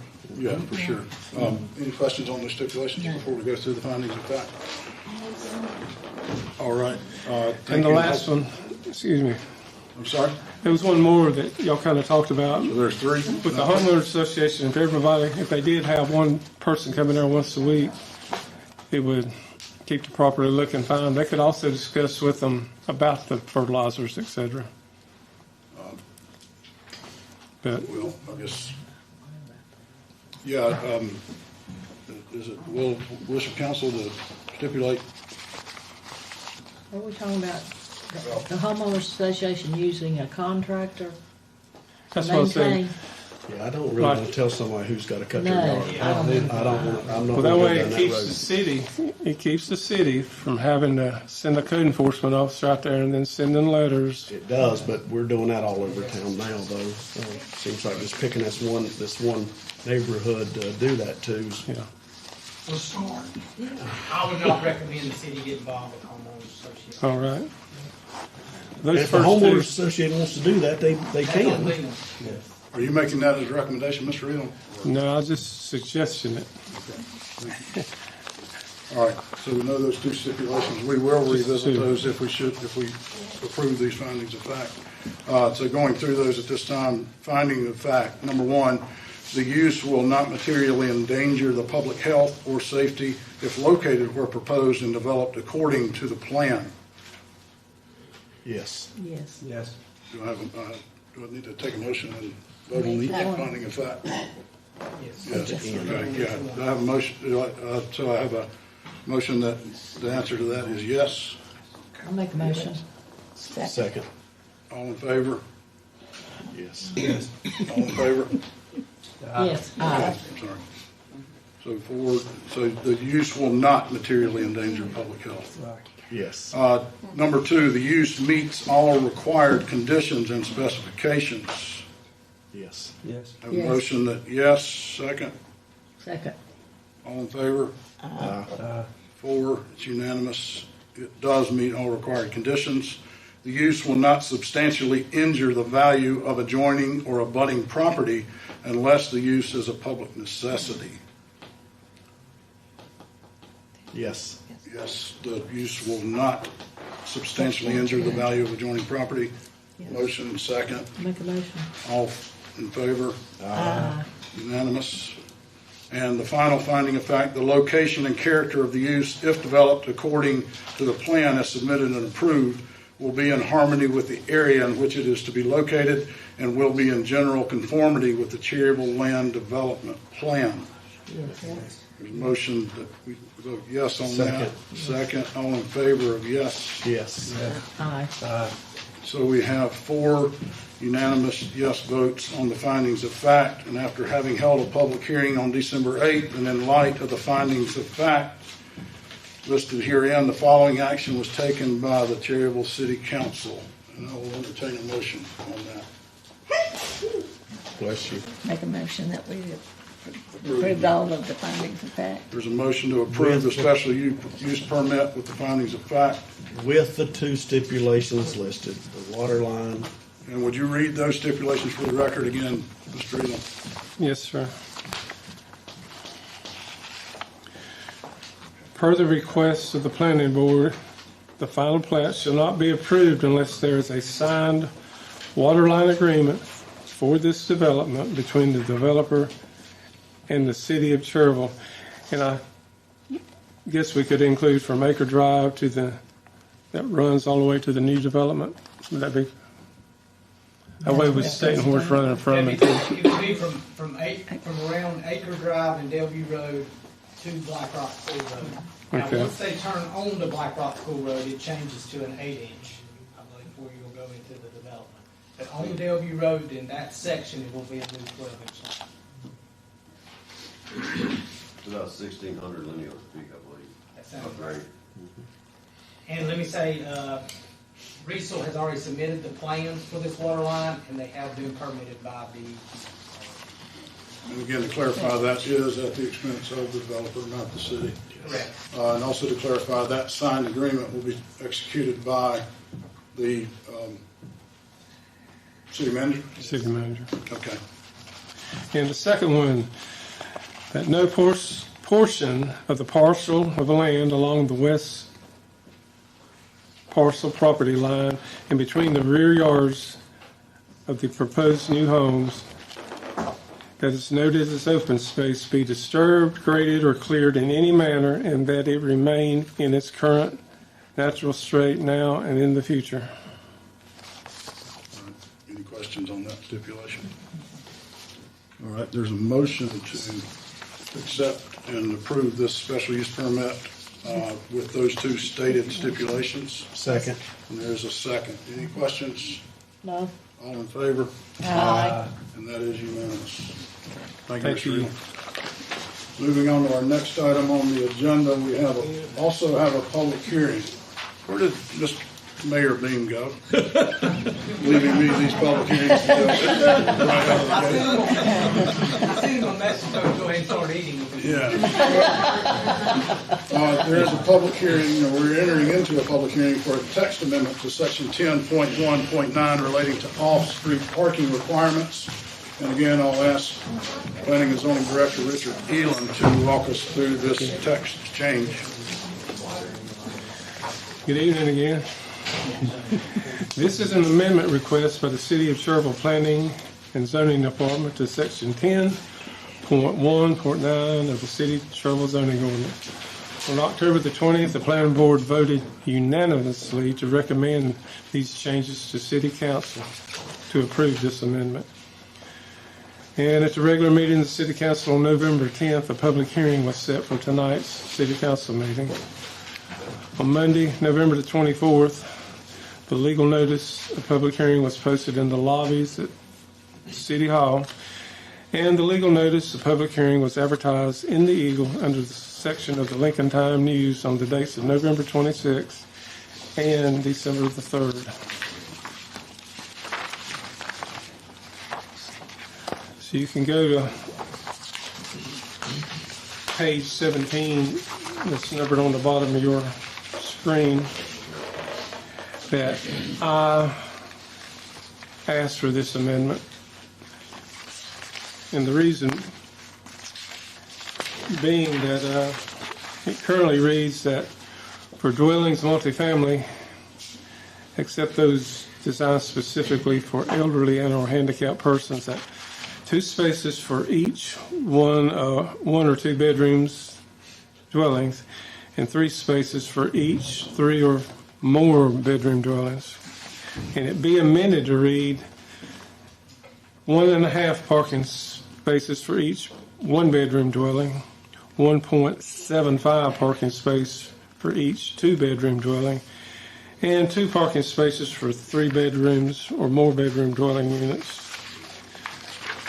And the reason for this, asking for this, is because there's a developer wanting to develop the old ore mill, and there's not enough land there, and it needs to be reduced. We checked with surrounding cities, Lincoln and Shelby, I believe it was Dallas, and what I've recommended it be read, that's what they're currently having.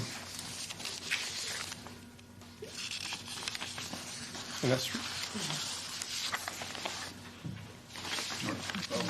I'll entertain a motion to enter public hearing on this matter. So moved.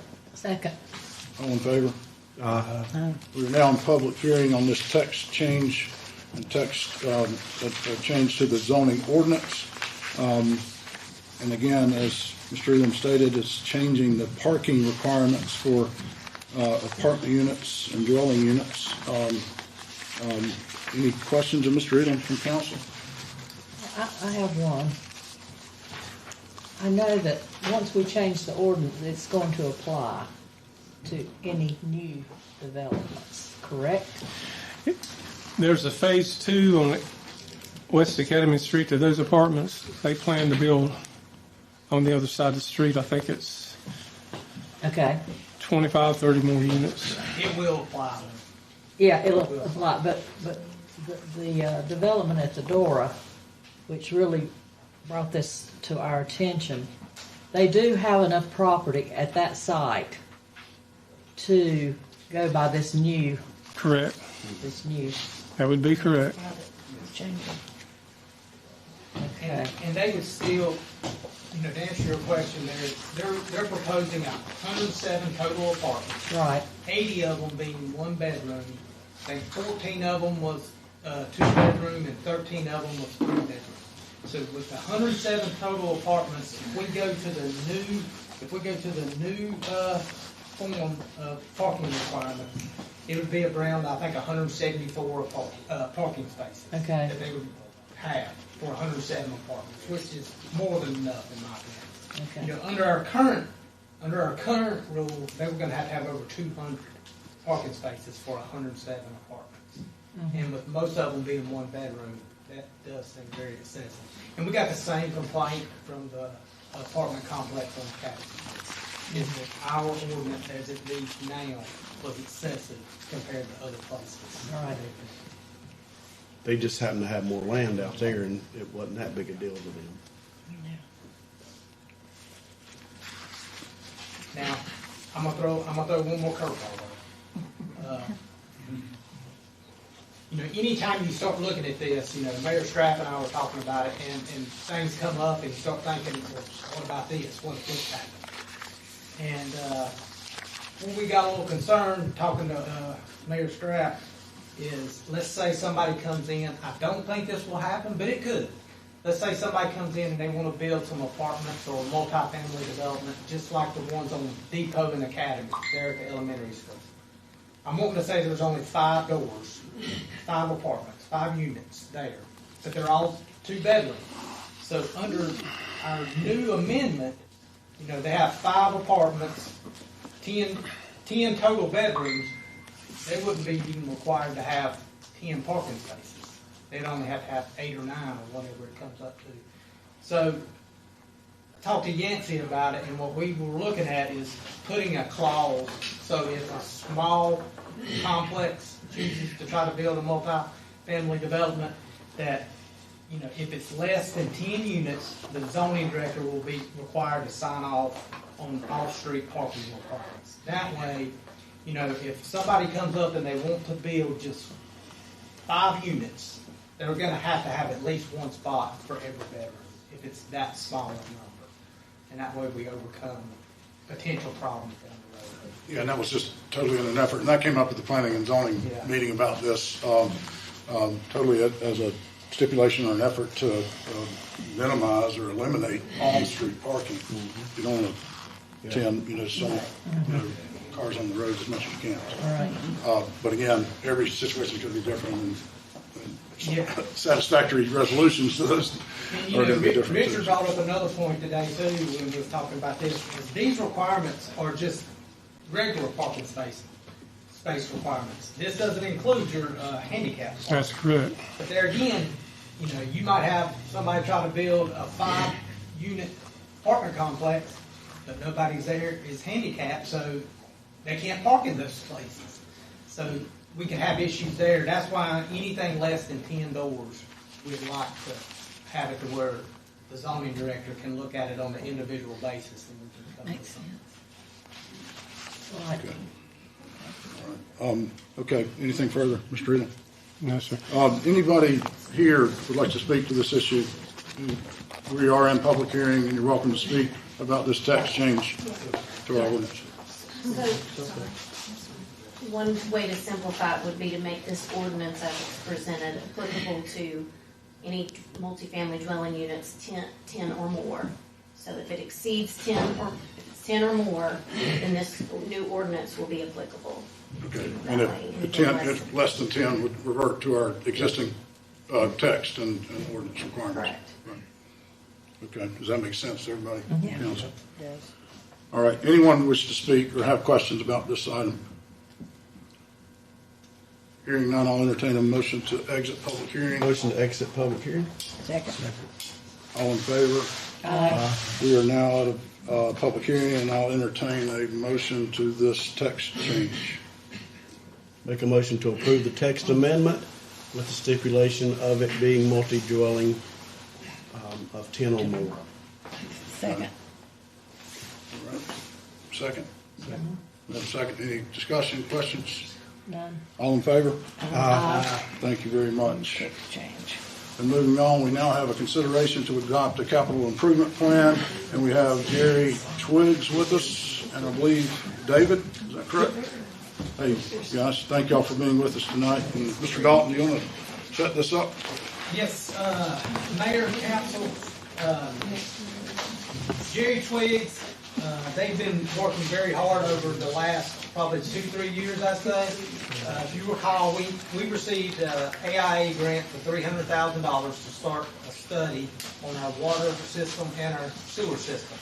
So what they've been doing over the past several years is basically going in and finding where are our problems. Where are our problems in our water system, where are our problems in our sewer system, and what do we need to do to fix it. And just recently finished up his CIP plan where Mr. Twiggs has laid out a plan as far as what areas we need to focus on, what we need to do, how we're going to get there, and they'll tell you in the report, a lot of how we're going to get there is going to be we're going to apply for more grants, obviously, and there possibly will be some low interest 1 to 2% loans that we may apply for from DEQ to get to where we want to go with redoing our infrastructure. Now, this process will not happen overnight. It is about a 10-year period, and we're probably upwards of, I think just the water, we're going to be upwards of $40 million. So it's a large number, but like I said, it's a 10-year process, and we feel like with their assistance and what we can get in grants and what we can get in loans, we can make this happen. And a lot of it's already happened. You'll find some of the things that we've done over the past year with another grant that we've received. We've already done a lot of the work on our lift stations and everything else. Great. Thank you, Mr. Dalton, and thank you, Mr. Twiggs, for being here. I'd like to say, first of all, that I'm kind of new to this, obviously, but I was thrilled when Mr. Dalton brought me this CIP plan, because this is exactly what I like to see happening across all of our city services. And we need to be shouting this from the mountaintop. Because your speech earlier. Yeah, people don't. I mean, our citizens don't realize that this has been in the works, and this is what people are screaming for: is improvements to our existing infrastructure, and this is the first step to that. Now, we're not committing 10 years or $40 million at this point, but this is the first step to go down that road, and I appreciate that. So, Mr. Twiggs, if you could kind of walk us through the details and findings of your plan. Thank you, Mayor. Thank you, Council, and Brian, thank you. Yeah, we've done a asset management plan with a CIP. The CIP is the most important element of those. When we look at this, I'm going to talk a little bit about both of them. I'm not going to spend going through lists of numbers nonstop. We could do that all night. But we look at the lifespan. I'll talk about the water system first. We look at the lifespan, we look at the pressure, we look at the fire flow, current and future capacity needs, the hydraulic study, the line evaluations. There's a lot of elements that we try to bring together and take a look at these things. And, you know, when I look at, one of the things early on, we look at water loss, and this town has about 25 to 28% water loss, which is medium for a town of this age, with the water system of this age. As Brian said, we estimated about 41 million in water needs. Now, you'll see in the CIPs that's about 44 million, because we're very conservative with this. I mean, we estimate our prices up. We're looking 10 years out, and these prices just let us get a handle on the plan. The way these projects work, as we put together these elements, and some of these elements we line them out individually, but we may take two elements and put them into the same grant program. There's a lot of different elements that comes in through there. So again, you're looking at about just under 45 million, 44.7 million at a conservative. When you look at both of the CIP plans, you'll see them extrapolated out 5 years. It is a 10-year plan, but next year it will be a 10-year plan again, because we'll add on to it. This is not a one-time proposition. We look at it all the time. Needs change. Talking about growth, talking about those types of things. There's a lot of different elements you have to bring into it, but it gives you the framework to start with. And from a getting grant perspective, it is extremely important to have a CIP plan, because then they see, okay, there's thought in this. It's not just, hey, let's write a grant and make this happen. So there's a lot that goes on through there. I'm going to just highlight a few of the bigger projects and things like that to talk about them a little bit. One of the findings that we talked about, say 26% water loss into there. You've got about 11,000 feet of galvanized, 2-inch galvanized line that's very old. And I enjoy working with Jason quite a bit, because every time there's a water leak, he'd call me, he'd cut that out, we'd look at the inside of the pipes. We did a lot of potholing to go ahead and looking at outside conditions. We're really just verifying what kind of pipe is there. It's really the inside, looking at the inside of the pipe. It's called tuberculin, but it's basically just the minerals that build up on the inside. And we'll cut open a pipe, and it'll have stalactites all the way through it. And it's still clean water, but it's leaking water, and between the pinholes and things like that. So the galvanized replacement project of that 10,788 linear feet is a little over $900,000 into there. Now, when you see, again, we were also on this, in some CIP plans, you'll see $900,000 in this year and then $3 million in this year and $4 million in that year. That's not realistic on how jobs get done. So what we look at, we estimated 25% grant funding on this, which is, to me, a lower estimate, but you never know. DEQ changes the grants program every year, so sometimes you may get more, sometimes you may get less, sometimes you may get loans with principal forgiveness on parts of it. There's a lot of different elements that we look at when we're looking at those. So again, when we're looking at these projects, we put a water tank in there. Location to be determined. Don't really know exactly where that needs to be yet, but we know that there will be a need for one in the future. The water plant improvements. There's a little over $9 million in water plant improvements. Now, the biggest portion of that is in the new sedimentation basins on that. A few years ago, I believe it was 3 or 4 years ago, could be more than that, they upgraded the filter system. Again, now we're a little out of balance. We need a larger sedimentation to keep up with how much filter systems we're able to do that. And then smaller elements like raw water pumps, finished water pumps, things along those lines. We do have some small projects in there. You've already talked about Delview Loop and Black Rock. We did not price those out in here because there's a lot going on with that. And if we need to, as we said, this element, when you pass it, we may amend it 6 months later. It's a live document. It's something that takes thought and it takes management, and I think you got really good people here to do that. So Ferris Drive, about 900 linear feet with a fire hydrant in through there. A lot of the things we're looking at on that when we're looking at upgrades, and this is part of the reason that we estimate our costs a little high, valves, fire hydrants, things. There's a lot of things that get left out of a project, but I don't like doing. I like going in on a project and having new valves, because as much as we in our management plan, we talk about exercising valves. That is a staff. That's something that it's hard to have enough staff to do that enough over the years. So again, these are just projects that we're coming in there. The major problem that we're having there, the biggest, what I call the long-term problem, is our cast iron water lines. The old cast iron water lines. These aren't ductile iron water lines. These are cast iron water lines. And replacing those, they do need to be replaced. Your water loss in the study you had done a few years back, your main water loss is coming off your cast iron and your galvanized. So when we're looking at that is, I believe that's about a $30 million project. But we've cut it into 10 phases. Now, 10 phases of $3 million, obviously.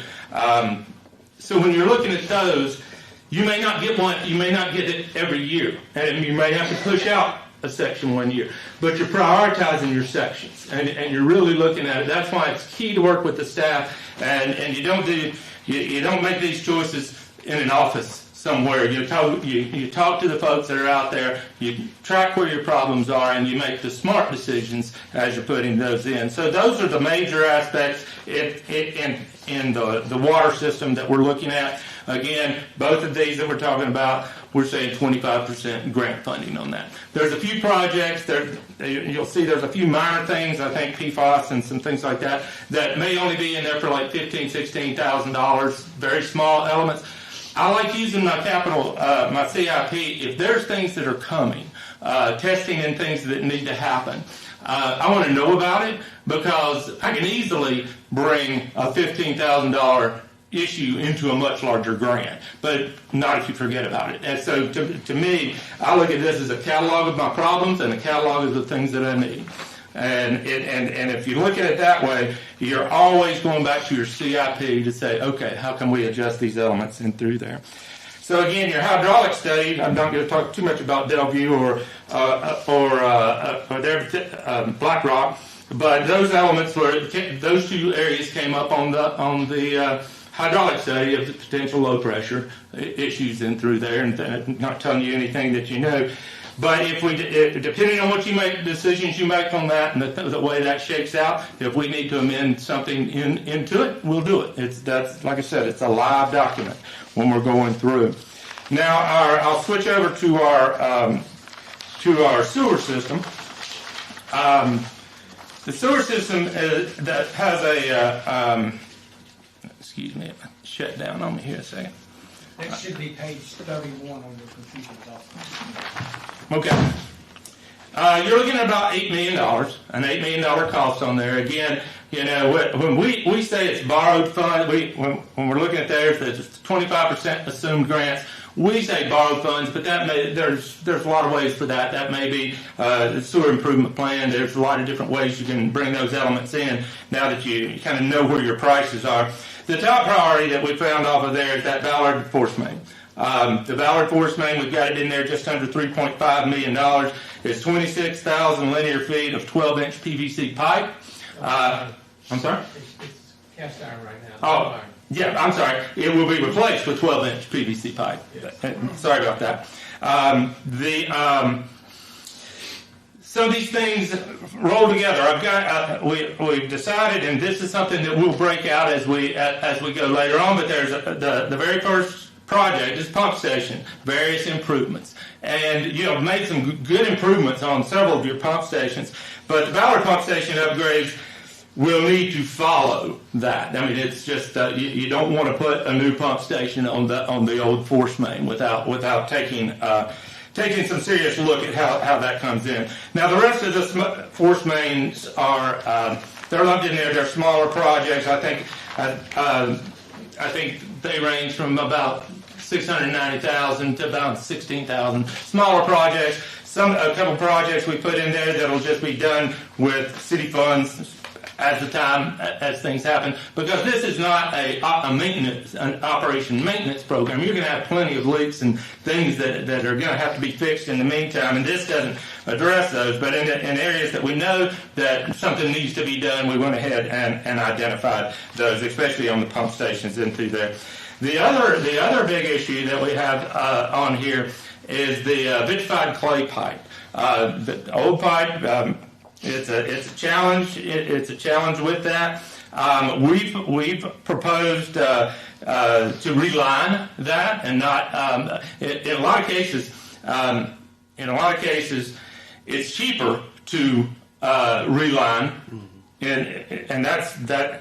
You actually increase the coefficients change, and you actually get some increased flow when you reline on that. But there are some places that just need replacement, and again, we look at that from a standpoint: what do we have to tear up to fix it? That's part of the elements too. You don't want to tear up $10 million worth of road to do $800,000 worth of sewer pipe. There's different. Every project has to be looked at separately. So again. We identified several things. There's probably $180,000 in spot repairs. We cameraed not the entire system, but in the area that we cameraed and smoke tested, we identified some key problems that can be addressed. Some of them are not that expensive, but it's, again, time is expensive, and getting your teams out there to do it. We put in there that we do need to do more CCTV assessment and look at the rest of the system. That's something that we'll try to do through an AIA grant, same grant that we did on this. The AIA grants are not construction grants; they're study grants. So I believe it's every 2 to 3 years we can do a new one of those. We'll apply for another one on that, and really get the inventory of the city, and I think that's one of the keys.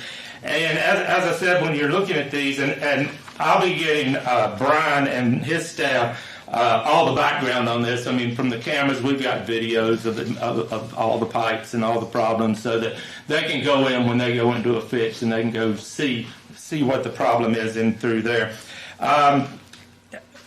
Again, there's more things that will be added, especially as we do more AIA grants on this. But this gives you a good start.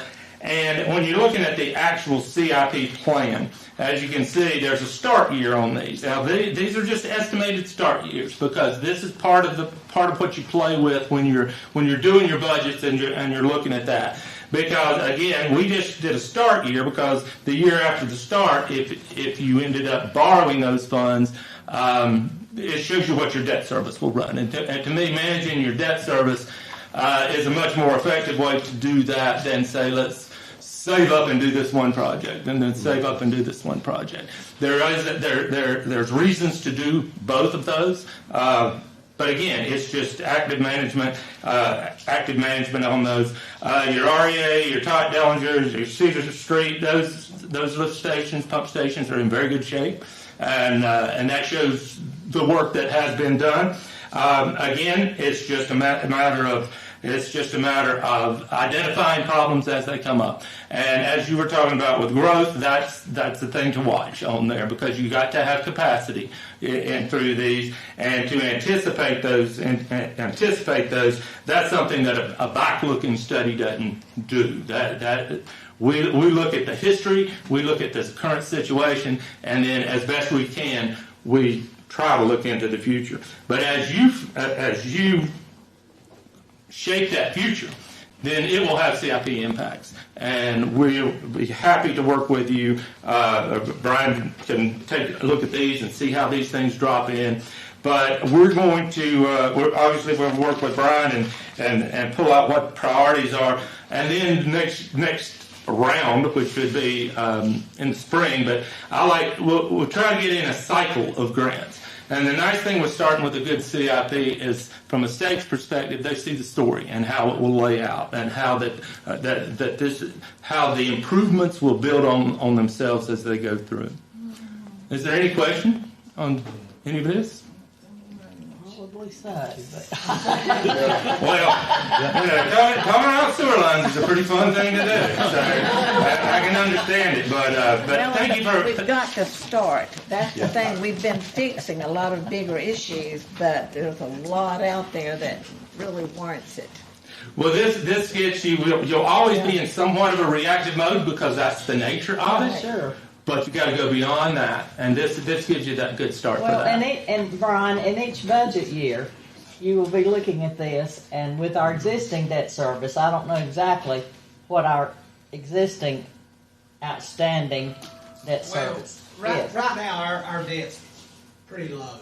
That's what I thought. So we're in good shape right there, but that's where we got to make a determination. Where do we feel comfortable, and how much debt do we want feel to take comfortable on? taking on? And how much do we want to Exactly. Yeah, I think not having a plan has kept us from getting a lot of the grants we have applied Without a for. doubt. So now that we're going to have a plan, Yes. it should make a big difference. This is going to be You a working document, Absolutely. and will help us so much in the future. And if you look at the plan specifically, like Jerry Twigs and I were talking about the other day, under the sewer plan, in our lift stations, we've been able to complete most of those with the grant that Senator Alexander, Representative Hastings was able to help us get, the $1.6 million. So those are nearing completion right now. Ballard is waiting to get a 200 horsepower pump, and all that stuff will be completed. Then we're just working on the force main. Talking to Riesel, the force main, Riesel is looking at taking a different direction with the force main. Now, if you remember, it comes up from the lift station there off Old Post Road, and it goes across Old Post on the Paul H. Bean and goes that way to get to town. Yes. I believe Riesel has come to the conclusion it's better to turn right on the Old Post. We're going to save linear feet if we turn right on the Old Post and come to town that way, and it's going to be less linear feet, and we can get a brand new force main completely from the Ballard pump station. And that's our biggest one, as you know. Right. Ballard and Heather both have lagoons, but Ballard is our biggest. Yes. Any other immediate questions? I'm sure there'll be hundreds to come. Yeah. And we will get all the background documents. It's just way too much to put out here today. But once you get those and you take a look, if you have any questions, just let us know. Thank you. We have prepared a document for the state. These records have to be sent to the state to verify that we have spent their money properly. And once we do that and close this project out, we are planning to apply for, we apply for the maximum we can get, and that's 100% grant. So with this being affected by Helene in some way, that gives us a little bit better advantage, but we base it on the fact that a community this size will normally get a 50% principal forgiveness on most projects we do. That means they forgive, it's a $2 million project, they'll forgive $1 million of it, and they'll generally give us the rest of it as a zero interest loan over a 20-year period. So that's the way we figure our debt service. And I was with the city of Hickory 30 years, and I did this for 30 years with the city of Hickory. So debt service was always what I worried about. Yeah. And it really, as he said, there's several different funding sources through there. So I like to think of it as I'm trying to build a capital stack to say, okay, how do we do this, and which of our projects which fits which of these funding sources. So we'll continue to look for that, and of course Brian looks at that type of stuff. But if we'll let him know if we see any opportunities, and I'm sure you'll let us know if we do. So thank y'all so much. Thank y'all for being here. Thanks for the information. Thanks for your study, and we look forward to working with you further on that. And I again applaud this council and staff for the foresight and getting the ball rolling and taking this first step on these two water and sewer capital improvement plans. So we are looking for adoption of each of these plans tonight. Yes, sir. And again, this is just adoption of the plan, not committing us to anything at all. That's Right? correct. If you look on page 30 and page 42, that is the individual adoption of the Yeah, and I will entertain a motion to adopt both the water system evaluation study and the sewer system evaluation study. The verbiage in both of those adoptions and resolutions are basically the same. Whereas the city of Cherryville's water system and whereas the city of Cherryville's sewer system are vital parts or vital assets that protect the health of our citizens, promote economic activity, and support other enhancements to the quality of life in its citizens. Whereas this asset management plan is an essential part of the city of Cherryville's efforts to proactively manage infrastructure assets. And whereas per the NCDEQ asset management plan guidance, the plan must contain an inventory of assets, a condition assessment of that inventory, capital improvement plan with projected costs, and an operation and maintenance plan to ensure proper management of the assets. Now, therefore, the City Council of Cherryville adopts this updated asset management plan, again, both for the water and sewer systems, effective beginning today's date, December 8th. And with that, I'll entertain a motion to approve both of those plans. Make a motion, we approve both plans. Second. And a second. Any questions? All in favor? Aye. And that is unanimous. Thank you. Thank you, Mayor. Folks, for Thank you, being here. Council. Thank you. Thank you. Thank you. Appreciate it. Next item of business, we have a renewal of a gas line ordinance. I'm sorry, we're I'm going to sorry. have to go back to agenda item 5, the public hearing, the special use permit. We need a specific motion to approve the preliminary plat as presented. I'm sorry. Thank you. No problem. We're back to the Black Rock School Yeah, property. Agenda item 10. Yes. Yeah, number 10. Special use permit. Yeah, we exited special use permit. We talked about it, but we didn't approve the plat. Correct. I'll entertain a motion to approve the plat as presented tonight. I'll make a motion, we approve the plat as presented. Thank you, Mayor. Thank you. Second. Second. Have a motion and a second. Any questions? Thank you, Lance. Further discussion? All in favor? Thank you, Yancy. Thank you, Mr. Taylor. Thank you, City Attorney. Now we will proceed to our final agenda item, and that is the adoption of a gas line agreement with, and this says public service, but I assume that's Enbridge or Old Dominion or Scana or whoever they are today. Right, okay. Whatever name it is this week. All the above. Okay. Mayor and council, back in 1966, the city and then public service signed this agreement. It's not been updated since, so Julie Roper actually came by the office and dropped this ordinance off. Said they need to get it adopted again because obviously it's been since 1966. And this is pretty simple. It's just where they have the right to use the public right-of-ways to put in gas lines, work on gas lines, which they obviously do. And this ordinance would go into effect immediately if you approve it. and it would be in effect for the next 30 years. So it'd be 30 years before the next council has to worry about it. We won't be here, okay? All right, very good. Any questions on this from council? And I assume coming from Julia, it is valid that it does say public service and not the current Enbridge Corporation, right? I'll assume that is the case. Do I hear a motion to entertain this adoption of this ordinance? I make a motion to adopt this ordinance. Second. And we have a second. Any questions, discussion? No. All in favor? Aye. And that motion passes unanimously. We are now under other business, I believe. And I have one item that was presented, and this is just a kind of an administrative item to clear up the city checks and draft system with, this is with Truist, is that correct? Home Trust. I'm sorry, Home Trust Bank, and that's a check. Yes, who signs the checks? Signature items for the card. check.